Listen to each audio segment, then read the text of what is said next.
Online Trust Alliance, and I'd like to welcome everyone to the Online Trust Alliance webinar for this year's Email Unsubscribe Audit.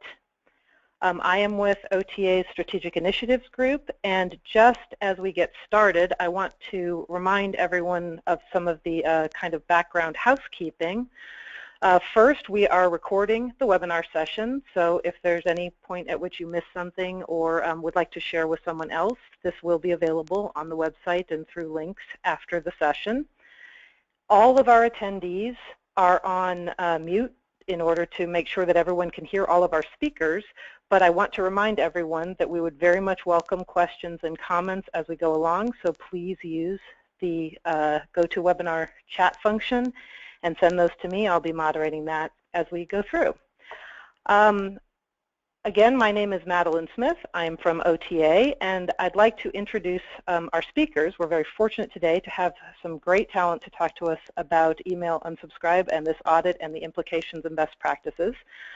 Starting with, we have Derek Harding, Managing Director of JLabs of Javelin Marketing Group. And many of you will already recognize Derek from over 20 years of leadership in marketing and technology, and particularly as founder and technologist behind Innovix, one of the first ESPs, and as an author, speaker, and active industry leader. We also welcome Kevin Gallant from Yes Lifecycle Marketing. As West Coast Intelligence Product Manager, Kevin is deeply involved with clients' needs and expectations, and he comes out of the print and digital marketing arena, especially with a multi-platform background of email-centric marketing and a focus on deliverability and competitive monitoring. And finally, we have Jeff Wilbur, who is chairman of OTA. Jeff served as an OTA board member since 2009 and comes with 25 years of experience in the tech industry, bringing new communication technologies to market. Jeff is also the committee chair for OTA's Email Integrity Group, which is kind of the background and knowledge sharing portion that leads up to this piece of work, and he himself is the lead researcher and author of this analysis. So welcome, gentlemen, and thank you very much for taking time to share this information with us. For some background, for those of you who are less familiar with OTA, we are the Online Trust Alliance, and our mission is to enhance online trust while empowering users and promoting innovation and vitality of the Internet. We do that really with a goal of education. We're talking about educating businesses, policymakers, stakeholders, and always developing and advancing best practices and tools, the purpose being to enhance protection of users, security, privacy, and identity.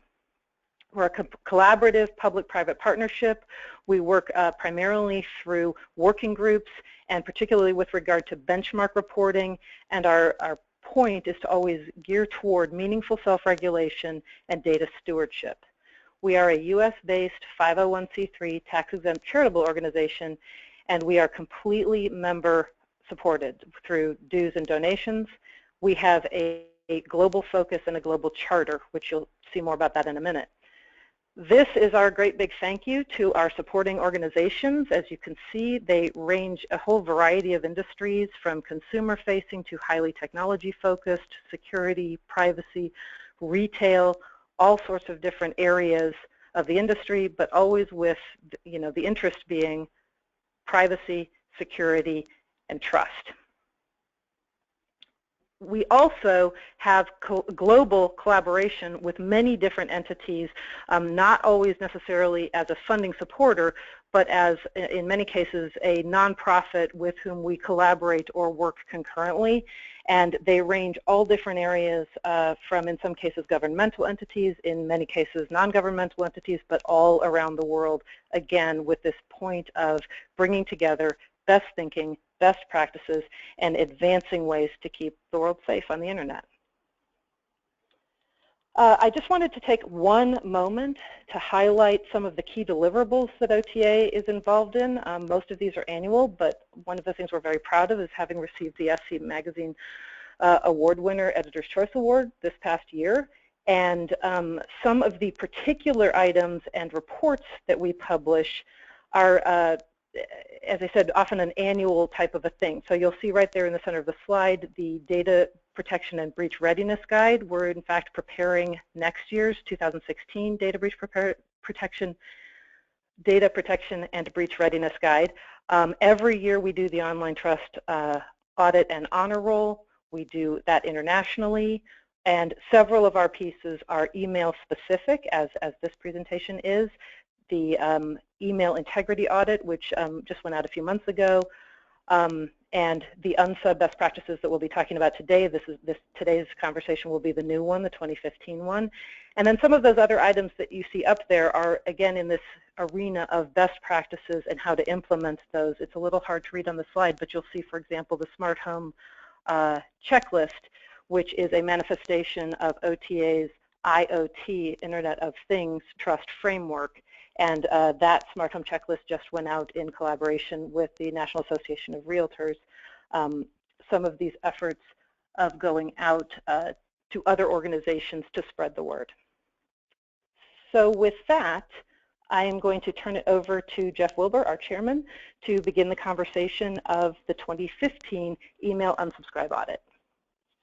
Great, thanks, Madeline. So I want to first give you an overview of what this is all about. This is our second annual audit of the unsubscribe best practices. So about a year and a half ago, we did a public call for comments on best practices related to unsubscribes. We coordinated that and kind of collated it together, had some group meetings, and then built the initial set of criteria that fed into the 2014 audit. After the audit last year, we got some more feedback and we adjusted a few things this year, which I'll talk about. At a high level, our methodology is pretty simple.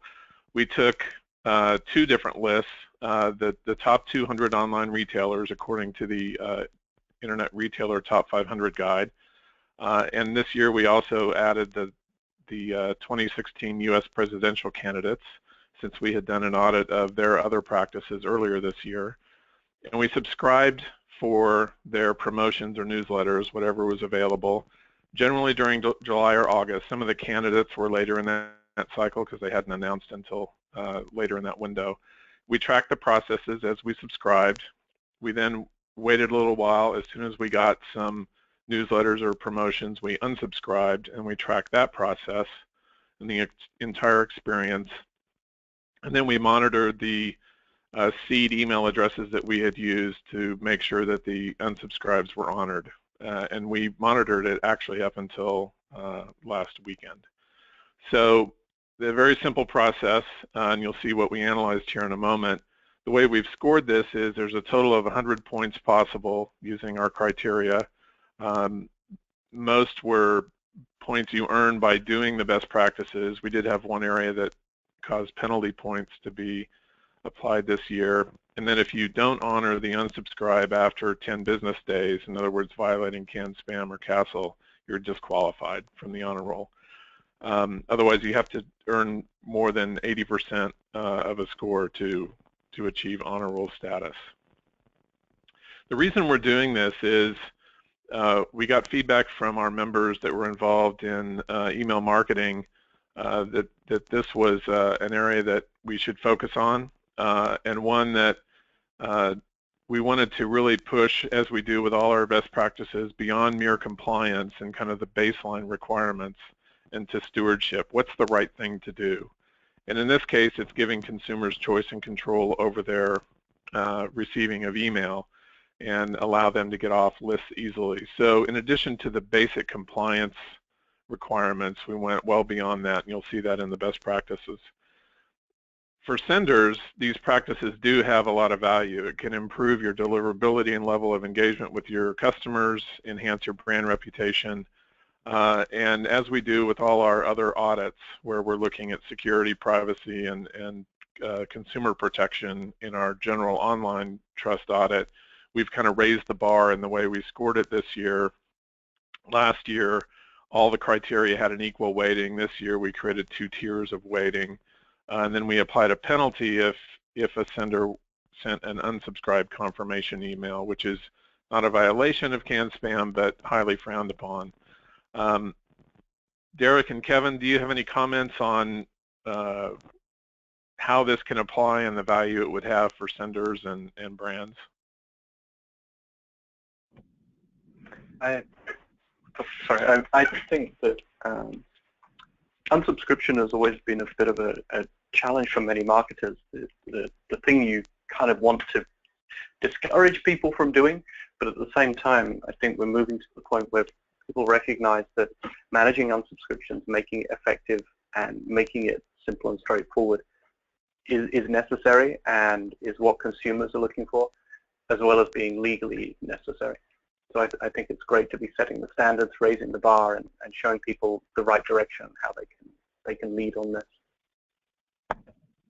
Great. Yeah, and just from my perspective, this is Kevin. Working on the deliverability end of things, we see that there's nearly a competition almost from the unsubscribe button to hitting that spam button. So really the importance here is that the unsubscribe button is seen from the ISP perspective that that's the proper way, that's following the best practices for any marketer. So we would strongly suggest that getting that unsubscribe versus being hit with a spam complaint is much more effective for, if there is a user that wants to leave your program, making it very obvious. Obviously, we don't want to promote, leaving the program, but if they are willing to leave, then the unsubscribe is the lesser of two evils there. Great. So this slide shows the 10 best practices for unsubscribing that we evaluated this year. It's the same list as last year. We did judge them slightly differently, which I'll point out here in a minute. We're not going to go through these yet one by one. We actually have examples of each of these, good and bad examples, which we'll show, and we'll kind of peel into these in more depth, but wanted to give everyone an overview of what we're looking at. So these are organized generally by the flow of how a user would encounter them. So the first three are what you would see in the body of the email. Can I find the link easily? Is it easy to read? In other words, the size and color of it in contrast to things around it. Do I use words that users can understand easily, like the word unsubscribe, as opposed to change my email preferences generically? The unsubscribe header is something that would be included in the message itself as it came through. And then from 5 through 9, these are the unsubscribe process. As I do it, can I find a way to get out of all email streams that might be sent to me? Do I get a confirmation? Is it branded so I know I'm kind of in the same realm as that happens? Do I get some choices as I unsubscribe? Am I asked for feedback on why I unsubscribed? And then finally, does it happen without delay, and then ultimately, does it happen at all, the unsubscribe itself? So we're going to look at each of these individually, but wanted to give everyone kind of a high-level view of this up front. Now, before we actually went into the unsubscribe audit, we actually tracked the subscription processes themselves as well. Now, these weren't scored. They don't feed into the honor roll, but there are some interesting findings that we had here. So the 5 categories that we've highlighted here are whether there was a double opt-in, whether we received a confirmation email, and then the next 2 are where we never got a newsletter or a promotion. In one case, we got confirmation, but no follow-on newsletter. In another case, we got nothing back after subscribing. And in those cases, we tried to subscribe multiple times to make sure it wasn't an error on our part. And then finally, was there a promotional offer in that initial confirmation that came back? And what we're doing in this chart here is comparing last year's results, 2014, to this year's 2015. And Derek and Kevin, do you have some comments on the trends here or the importance of what we're seeing, especially in the areas that are highlighted? I was very impressed at the standards and the improvements that we're seeing between 2014 and 2015. Who would have thought more than 1 in 10, close to 1 in 7 marketers, e-commerce marketers would be using confirmed double opt-in in 2015. I think many would have poo-pooed that idea a few years ago. But yeah, great improvements. That's what I'm seeing, and I think it speaks to marketers becoming more sophisticated, more educated, and more responsive to consumers' wishes. Yeah, I'll second that. I definitely would agree.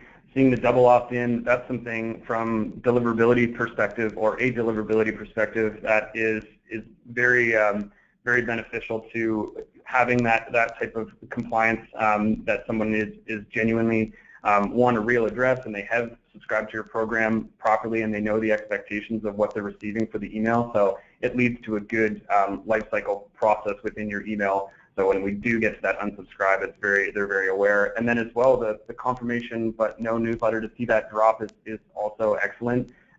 Really, that just really shows that the marketers this year are definitely seeing an improvement over all of the data management and data processing that they're doing on their end. Yeah, and it was also interesting to see almost a 50% bump there in the promotional offers and the confirmation. So it seems that marketers are taking advantage of that initial response to do some promotions and engage the customers immediately. Are you guys seeing that out there as well? It's definitely something to note that you know, as we speak to our clients and we give suggestions on preferences or how that life cycle will work, a promotion within the confirmation email, it can definitely be something, you know, we know that those users are their most active while they're subscribing, so there's definitely some validity there to you know, enticing a new user to, you know, jump to the website or make a purchase or to utilize some form of percentage or dollar offer. Those are the two from, you know, when we're looking at our competitors or we're looking at different marketers, those are the two types of offers that we typically see, something with a percentage value or something with a dollar value to a retailer. Yeah, we also, I think, saw a lot of free shipping as well. That seems to be one of the things that gets thrown in there for the initial order. Well, great. Let's move on to a couple other statistics before we go into all the criteria individually. In this case, we're looking at the compliance elements themselves. So one is we tracked whether the marketer sent an unsubscribe confirmation email. Again, not necessarily a direct violation, but depending on what the content is, it can be a violation of CAN spam and CASL. We saw an improvement there. It dropped by almost half. And then the ultimate, do you honor the unsubscribe itself? Last year we saw 10% of the retailers not honor the unsubscribe. This year that dropped significantly down under 2%, which is a great improvement. And just a little bit about the process that happened this year. We gave the unsubscribe a lot longer window. Last year I think the window was maybe 3 to 4 weeks. And so depending on the cycle that marketers are sending on, you may or may not catch you know, a violation of an unsubscribe, although it was at 10% this year, or last year. This year, we gave it a 3 to 4 month window after unsubscribing, and we actually at one point during October had 100% compliance. No marketers had sent beyond the 10-day window. But then 3 of them creeped back in slowly, and it was after being silent for 10 or 12 weeks, which was very interesting. I don't know what happened there. But we ultimately had 3 that violated the unsubscribe, and that's where the 1.6 comes from. We also had 1 retailer that started sending to our seed address, someone who was not in the top 200 retailers, and that's the only thing we had ever used this address for, was this study. So it implies that data had been shared somewhere down the line and then looped back to us. We don't know exactly how that happened. But I know that it does happen out there in the wild. So you guys have comments on the improvements here in both the confirmation emails and the compliance itself?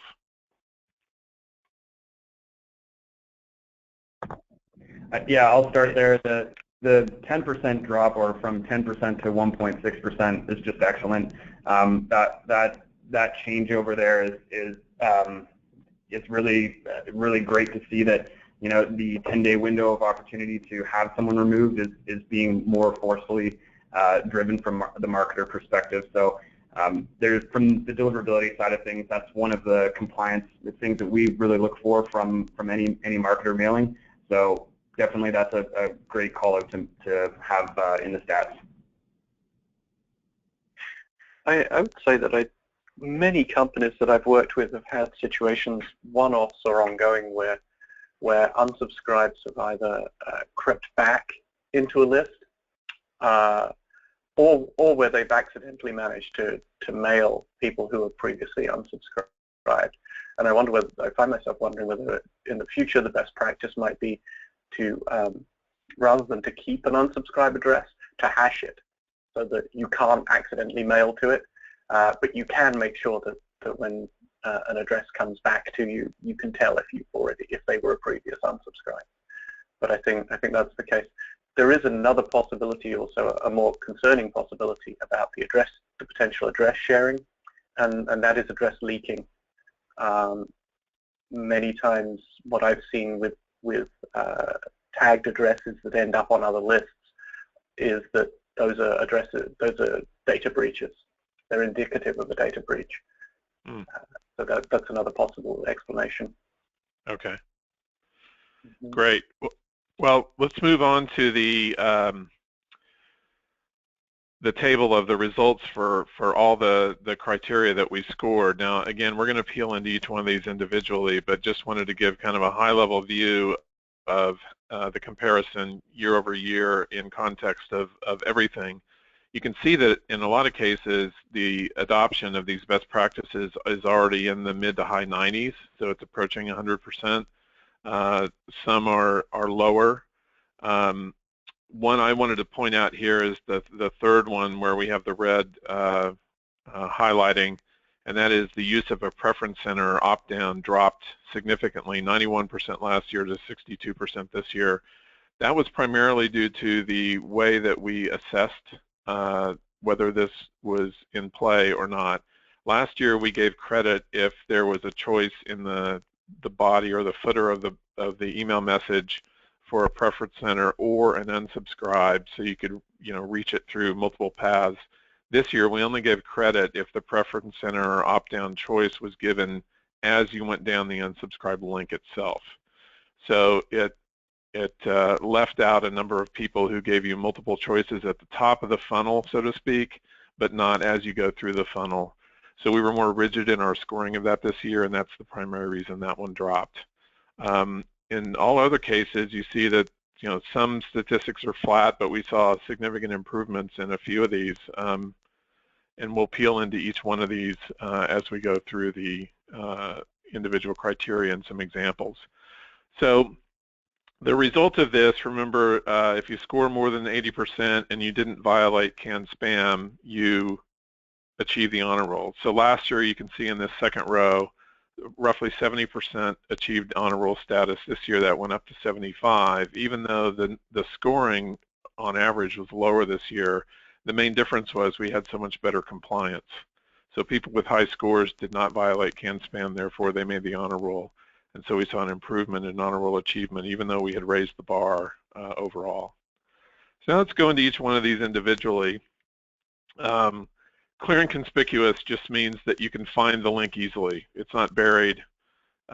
It's visible. Generally, we look for contrasting text color, and very clearly you don't have to download images to see the link. And we have an example of one where you did have to download images to see the link. We saw a significant improvement in this one this year. Here are some contrasting examples. The first one here at the top of the page, even though they use the word unsubscribe, and maybe your eye can find it quickly, it took mine a while, it's sort of hidden. It's not clear. It's kind of buried in a paragraph, and this paragraph was actually buried in a series of 3 or 4 paragraphs. So it was difficult to find and essentially hidden from view. Whereas Staples, which was one of the companies this year that had a perfect score, it's very clear. Kind of a footer kind of set up there with the blue indicating links. They give you a choice of changing your preferences or unsubscribing or going to the privacy policy. It's very easy to figure out what to do and where to do it in this case. Kevin, Derek, you have any comments on these practices of kind of hiding the unsubscribe link versus not? I I've been arguing that unsubscription should be as clear as possible for many years, but I suspect that two things are driving the improvement. The first is that I think marketers recognize that a spam complaint is worse than an unsubscription, and you will get one or the other when someone wants off. So might as well make it an unsubscription rather than a spam complaint. I wonder also whether the focus on engagement is impacting this. Again, if you make it hard for somebody to unsubscribe, then maybe they'll just start ignoring your email. Whereas if you make it easy to unsubscribe when they want off, maybe they'll actually opt out. And that getting a clear message from your subscriber is far better than down the road trying to figure out, are they disengaged? Should we try and reactivate them? Should we remove them from our list? So I think it's probably those two different things that are driving this improvement. Great. Yeah, this is oh, sorry, we can move on. All I wanted to mention there is just that this is typically one of the first recommendations our team for deliverability will actually recommend to a client that's experiencing higher complaints. Looking at that content, identifying where is the unsubscribe link right today, and making that adjustment to make sure that it's very prominent if they are having a reputation issue due to it. So this is by far number one, the first and foremost one that we would agree with. Okay. The next two are related. Is it readable? And here we were looking for the size of the text, the contrasting color from the background, that it was clear it was a link, so you didn't have to mouse over it to go from a pointer to a finger, that kind of thing. The adoption was relatively similar to last year, although it's getting right up near 100%. And we do have some examples here as well. The top one here, there is an unsubscribe link, and it says unsubscribe, and it's underlined, but the gray that's being used here against, it's kind of light gray against light gray, one more shade of gray, and it would recede into the background versus at least relatively more contrasting body text. Versus the bottom here, it's very clear, high contrast, underlined, and it's very clear where the link is. So a very similar concept, but we're looking at it a little differently, kind of looking at size of text and color versus placement within the message of where is it. The third one, which is also related, is using common language to describe what's going on. So the words unsubscribe or opt out versus something very generic. We did see a good bump in adoption of that this year as well, from 86 to 94%. We have seen a trend where there might be multiple choices in the body of the message itself, like change email preferences, unsubscribe, update my email profile, those kind of things, but they all feed to the same page, but they give users different choices at the top, even though they're going to arrive at the same place. And here's some contrasting examples. So the top example here is very concerning. I'm glad that most retailers don't do this. The top link there that says remove me, that actually is a link. It only appeared when images were enabled. So that's already kind of a violation of how we define the best practice. And then the update profile is also a link, but it is not contrasted with anything else in the background.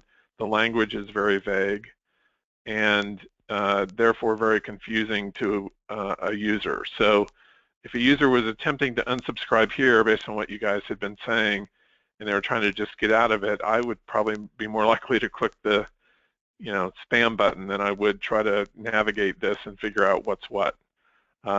Versus a very simple Bonton, another perfect score this year. In fact, I think they scored perfectly 2 years in a row.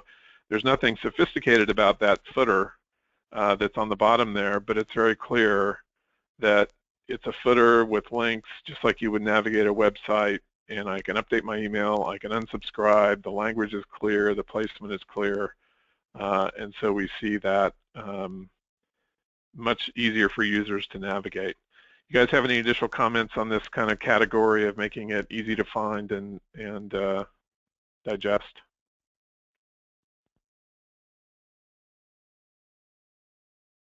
Okay. Nothing else. So Using images is just just a bad idea. It's not necessary, it's not helpful, and doesn't do anybody any good. So. Yeah, absolutely. So the next criteria we're looking at is the unsubscribe header. Now this is something that is kind of buried underneath, although the user can see it arrive as a button or a link that gets presented by the mailbox provider themselves. We did see a good bump in adoption this year from 76 to 85%. There's an RFC that defines this. Most of the major mailbox providers do treat this so that users can take advantage of it, and it links directly back to the sender's unsubscribe mechanism, so it makes it very easy and convenient for users to unsubscribe, and therefore reduces complaints. Back to this, lesser of two evil discussion that both Derek and Kevin have made. So here's an example of Home Depot, another perfect score, using the unsubscribe link. It shows up in Gmail as just a link right next to the from line, so it's very easy for a user to find right up there at the top. And I know it's very small and hard to read, but this is, if you were to expand and look at the headers themselves, there is something called a list unsubscribe header, and it just has a string of characters that ties right back to the individual user and what's going on, so that the unsubscribe can happen very easily and quickly, kind of behind the scenes. I think there are a couple of things that are just worth mentioning to people here. The first is that list unsubscribe header is something that is inserted by your email service provider or by your deployment platform. So it's worth checking whether you have that or not in your mailings, and if you don't, it's something to talk to the folks that are managing the deployment process to make sure that it is happening. The other that's worth, I think, very worthwhile understanding is that unsubscription link in Gmail is present if you have the unsubscribe header, but also if your message is authenticated. So you need authentication and you need the list unsubscription header. Both of those things are needed to make it work, and those are really ESP issues. And if you get them right, it's a really positive thing. Great. That's a good point about authentication. We are going to mention that very briefly at the end as another best practice related to email, but I'm glad you brought that up. Kevin, you have any comments on use of an unsubscribe header? No, I think Derek's explanation's bang on. Our team at YesMail, that's part of, that's the standard process there. So if you do have questions about it, by all means, you reach out to your deliverability team, or the deliverability team, or the ASC team, or any of the managing your program. Yeah, that's actually really the perfect point to make there. Great. So the next one is providing a mechanism to unsubscribe from all email, not just maybe the mail stream that you're signed up for, if you're signed up for multiple. And this one can be subtle. A lot of companies only have one mail stream that they send, but many have a lot, depending on maybe topic, or they have multiple divisions in their business, that kind of thing. This is required by CAN-SPAM that an option be there to opt out of all email. And often it can be linked to third parties or other publishers where you're getting streams based on a sign up in one place and it generated multiple streams down the line. So it can be kind of tricky. A couple of examples here. Office Depot's the first one. So if you click the unsubscribe link, it takes you to this page where one of your choices is unsubscribing from all emails. So it's very clear that it's all. In many cases, we found that the word all was not used, but in that company's case, there weren't multiple streams to unsubscribe from. So it's a little bit subtle. This example on the bottom is one that we actually ran into a little trouble when we were trying to unsubscribe from this sender. So it says, if you no longer want to receive this newsletter, please unsubscribe. You click that link and it allowed you to unsubscribe. But in signing up, multiple streams were generated. And so in this case, it says to unsubscribe from all marketing email, please reply with unsubscribe as the subject line. So when we first clicked the link and unsubscribed, we continued to get other streams of mail from that company. And then once we did the reply with unsubscribe in the subject line, they all ceased. So that one was, it's not very elegant, even though the choice is there. It's a little bit confusing for a standard consumer. Didn't know if you guys had comments on just this idea of unsubscribing from all. We're going to see here in the next half a dozen slides or so some great examples of preference centers where you can make some choices as you unsubscribe that give you choice of all or some, that kind of thing. But do you have any comments at this point about this choice of unsubscribing from all email? Yeah, I have one. This goes back to a little bit of the ESP side of things, and really for anyone that is using mail stream separation, so separate dedicated IP sets or multiple different domains where everything is managed at one top center but broken out into different lists or different scenarios where they would be targeting specific lists. Really doing some form of audit or having your ESP or your deliverability team just review how that process is working would be ideal, so that when the all button is selected, we're making sure that each list is being updated properly. So that's one thing, because mail stream separation is really something that we advocate for. So and really is a deliverability best practice that could cross over as being a potential pitfall of having that all button selected. Okay. Derek, any comments from your end? Just switching streams using a link versus using a reply is just one of those things that's going to confuse consumers. It should today be unnecessary to do that. Yeah. Agreed. All right, let's move on. Here's another example, by the way. Home Depot, another perfect score we had. This is, you click the link and it says, please confirm. So the first one, it says, remove me from the promotional emails. And the second one says, remove me from all emails. So it's very clear what's going on. They give you a timeline here. Please allow 2 business days for this to take effect, well under the 10-day compliance window. So that this would be considered kind of a best practice as well. And then the other issue, and I know you brought this up in last year's webinar, Derek, is the issue of pre-populating the email address. As you click the unsubscribe link, you usually get a confirmation page of some kind. Most of them are pre-populated or just predestined. It may not be a field you can fill out. It just says you are being unsubscribed from this email address. In this case, they give you an open box to type your email address into, which is for a lot of consumers very difficult because they may be combining different email addresses into one inbox, so they don't know which address it was sent to. A lot of senders do put that address at the footer of their message, but many don't. And this is also ripe for error. So I may enter my address wrong and therefore not get unsubscribed properly. So you guys have any comments on this practice? Just don't do it. And it gets even worse on a mobile device. You start thinking about a user on a phone and the fact that their email address may be listed in the email, but now they have to switch apps to go back and forth between their web browser and their email program.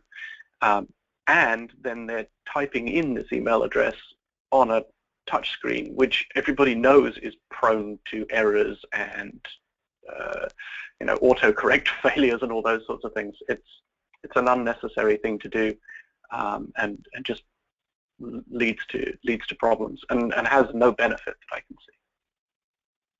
Yeah, agreed. I think one of the things we are going to do in next year's audit is actually track this practice. How many are pre-populated or sort of predestined as you go through the process, so that we can put a number against this. Yeah. All right. Yeah, I would definitely say there should be negative scoring for doing that in my view. Yeah, good point. So the next criteria here is just a confirmation page to unsubscribe. Again, we're up in the mid-90s on this one. It was relatively flat year to year. And this is a kind of a general practice, but it does vary in usage. So these are the two extremes, sort of on the left here. This was literally everything that was on the confirmation page. Your information was removed from our system. That was the sum total, but it is a confirmation. Whereas on the right side here, we have Pep Boys giving you an extra choice there to unsubscribe to really confirm it, or maybe if you wanted to change your email address, which is common, people may switch, want to keep their profile and their reception of the messages going, but want to change the address it's sent to, this gives them that option. So this is kind of the two extremes that you might see here. And it ties right into our next criteria, which is use of a branded unsubscribe page. So in this case, we saw a bump, a decent bump in adoption from 86 to 90%. This is all about kind of the brand experience, and the better it can tie into your overall brand, the better experience the user is going to have. And we, again, have some extremes of examples here where the three on the left, one is actually one of the political candidates, and two of them are retailers. And what you see in kind of those blank white boxes, and they, in I think all cases weren't even outlined like this. I just did that for the slides themselves. That's all you saw on the page. Now, you know, in the case of the one on the lower left, they do ask you a question. Are you sure you want to do this? Why are you opting out? So they're actually asking for some feedback in the process, but it's still a very crude, unbranded kind of look. Whereas on the right, you have Staples, who's one of our, 2 years in a row perfect scorers, has this great branded experience where you can change your email address in this top block, you can change your frequency here in the middle, or you can unsubscribe entirely. So they give you a lot of choices in a very branded way. So I know you guys had some comments in this area of the practice of giving users a good experience as they unsubscribe.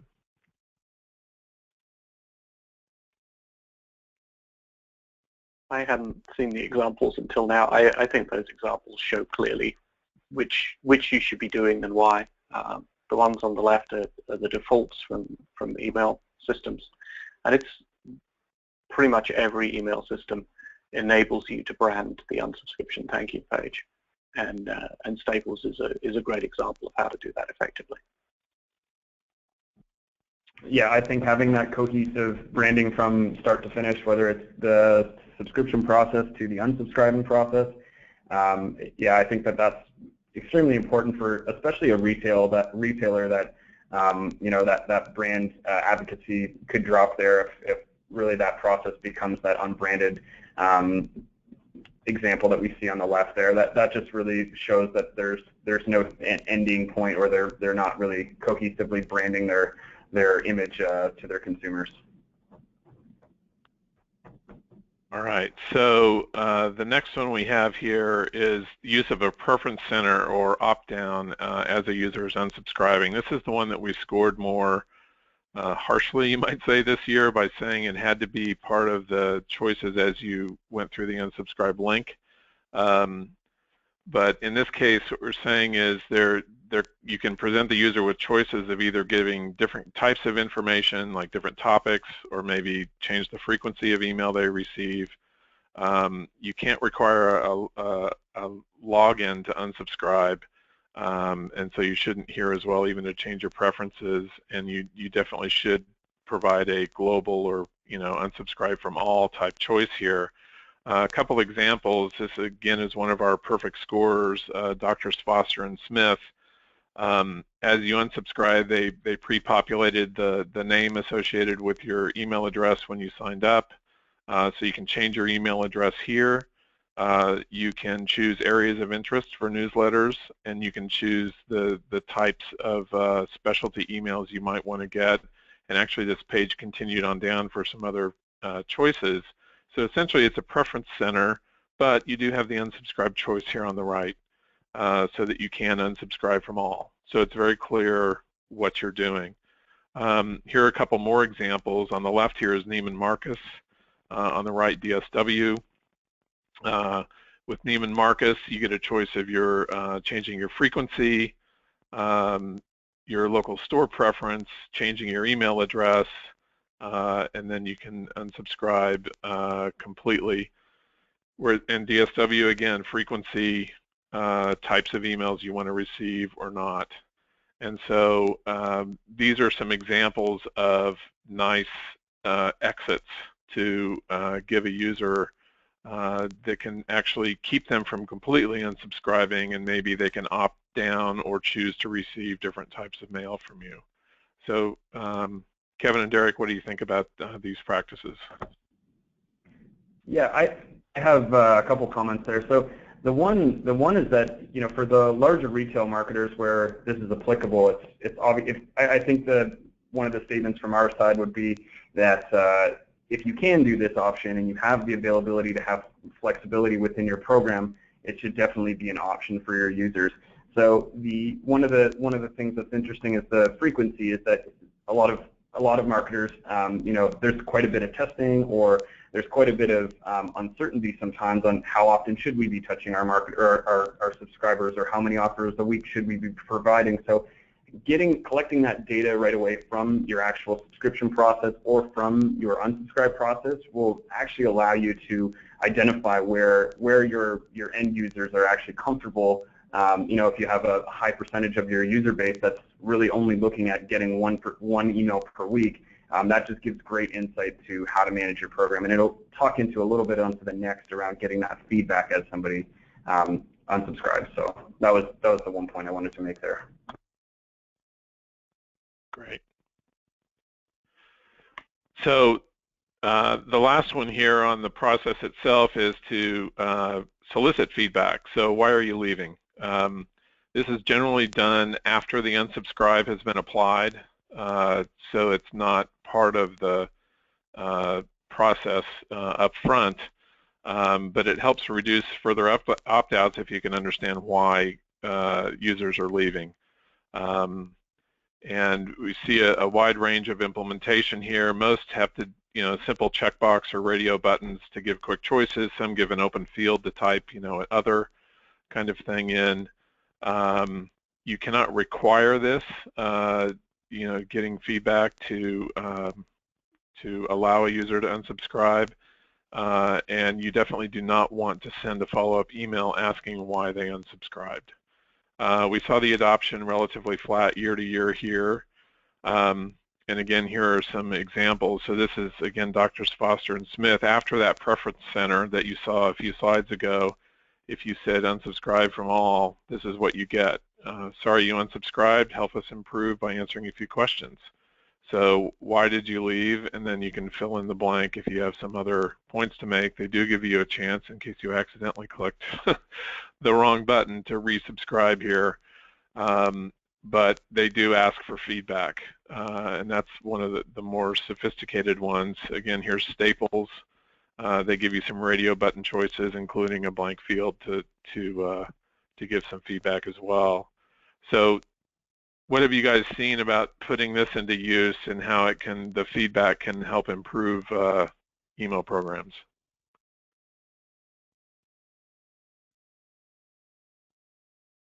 I think it can be very helpful. I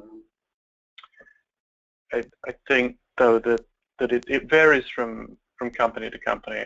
Oftentimes I think companies are getting feedback, getting information about their programs and the efficacy of their programs, not just from people who are unsubscribing, but from the user base as a whole.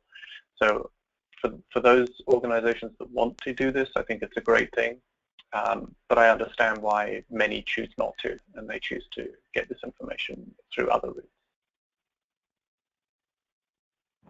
Yeah, I think if this data can be managed properly on the client side or on the marketer side, then there's definitely effective ways to tie this into strategies and targeting recommendations on how to move the program forward, getting, you know, direct user feedback. Yeah, as I mentioned before, we did generally see this as a page after the unsubscribe had been applied, so that if a user abandoned the page at this point, that the unsubscribe was still taking effect. So I think that's an important point to make there. So the last criteria we measured was removing without delay. So this means we gave a 24-hour grace period in case a campaign was already queued up. But in general, once a user says, don't send me any more mail, they should not get any more mail, ideally. Obviously, compliance says 10 business days, but a best practice is stop right now. So we actually saw 83% of the retailers did not send, maybe one more message the next day, but not more than that.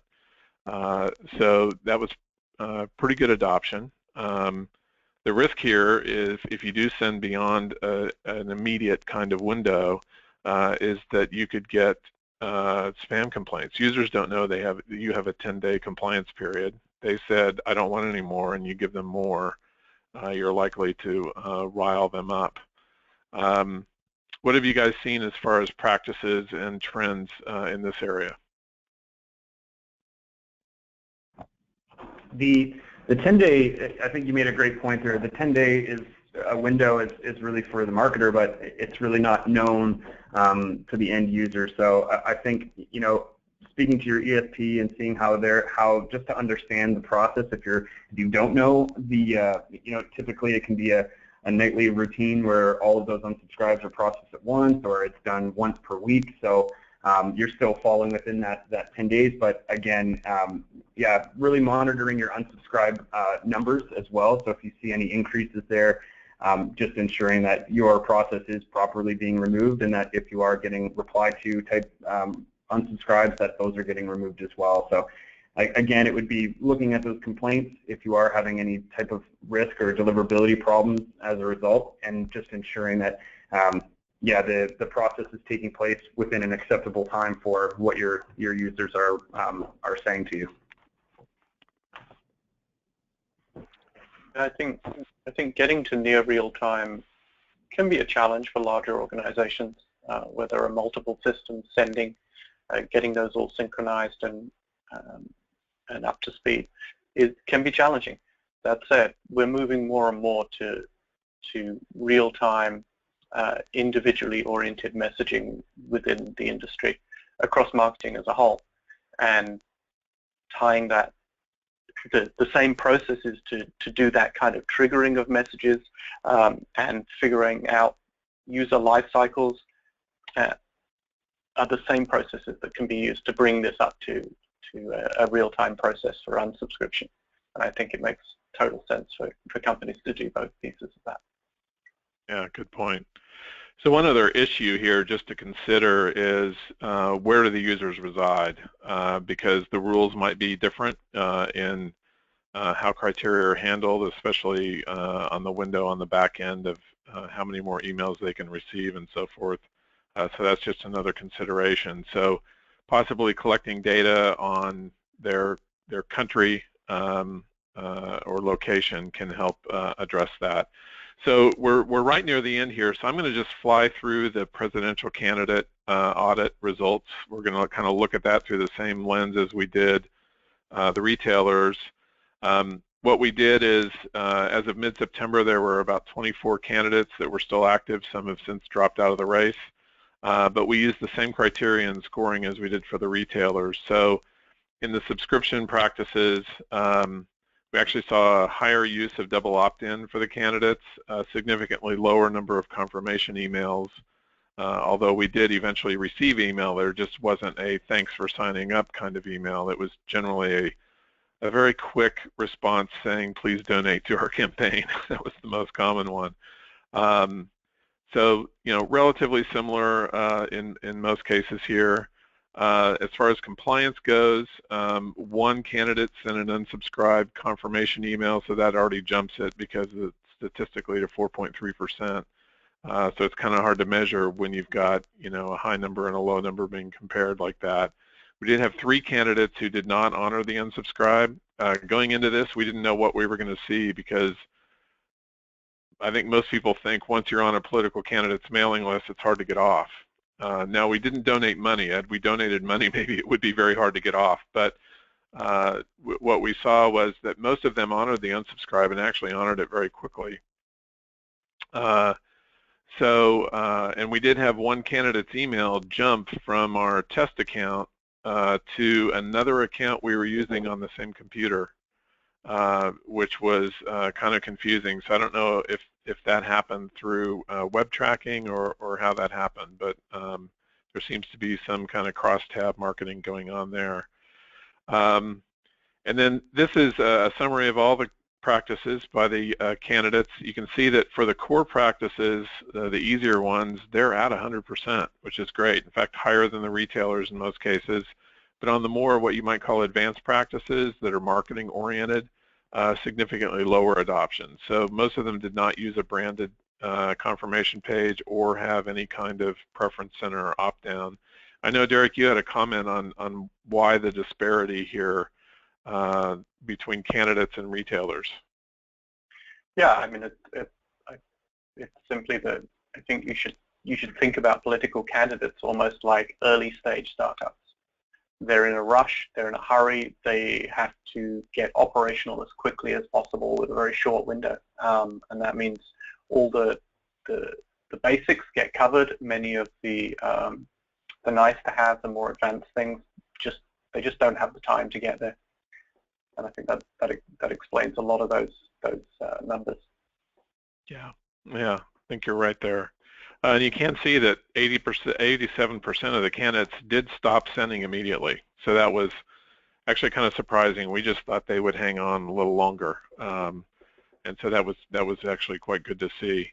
As far as honor roll achievement, it was much lower, 48% versus 75% for retailers, and that was primarily due to the fact that they did the basics well, but not the advanced, and therefore they came up short of that 80% bar. There were a bunch of them right in the kind of mid-70s scores.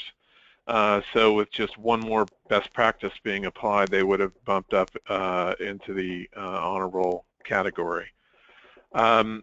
This is a chart showing our perfect scores this year. There were 22 retailers. The ones in bold had perfect scores 2 years in a row. So congratulations to them. Great practices. We did see some. Last year we had about 20 perfect scores, so there were a number that dropped off the list of perfect scores. There was only one presidential candidate with a perfect score, and that was Bernie Sanders. Just moving on, these are some of the related best practices that we did talk about in the report, but we didn't score them. So I can refer you to the report for more information on each of these, how long to keep the unsubscribed links active, using feedback loops, encrypting or hashing your email and suppression lists in case there's a breach, and then use of email authentication, which Derek had mentioned earlier. For the top 200 retailers in our general online audit earlier this year, adoption of email authentication is actually quite high in the low 90s. DMARC still has a ways to go. This is a way to tell recipients what to do with your email if it doesn't authenticate properly, and only 15% even had a DMARC record. So there's a long ways to go there on that adoption. Here's a summary of the best practices again, just as a reminder. And then finally, the resources. There are a lot that you can tap into on the OTA website. A lot are email related. The full report is available now as of Tuesday.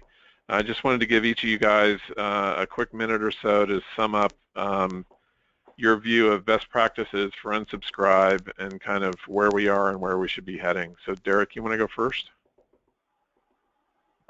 Yeah, I think what this report shows is that marketers are becoming more sophisticated, that things are going in absolutely the right direction. The items here really list what is the standard that people should be meeting. I wouldn't even necessarily call it the gold standard, just the standard. And it's great to see how well the industry is moving forward, and I hope that we see that continue over the coming year. Yeah, I would second that, and I think if there are any marketers or anyone on the line unsure of any of the top 10 that we've outlined here, this is a great opportunity or a great list to go back to your ESP or to your marketing team or your email team and really say, hey, are we following all of these top 10, and do a quick audit of your own program and just get yourself up to speed if you're not following any of these. Great. I want to thank both of you for helping out with the webinar today, and thank everyone who attended. Hopefully this was useful to you, and as I mentioned, there's a lot more information available in the full report. These slides and the recorded version will be posted shortly on the OTA website. So thanks again, everyone. Well, thank you, Jeff. Thanks, Derek Harding. Thanks, Kevin Glant. Thanks, everybody, for joining us today, and have a great rest of your day.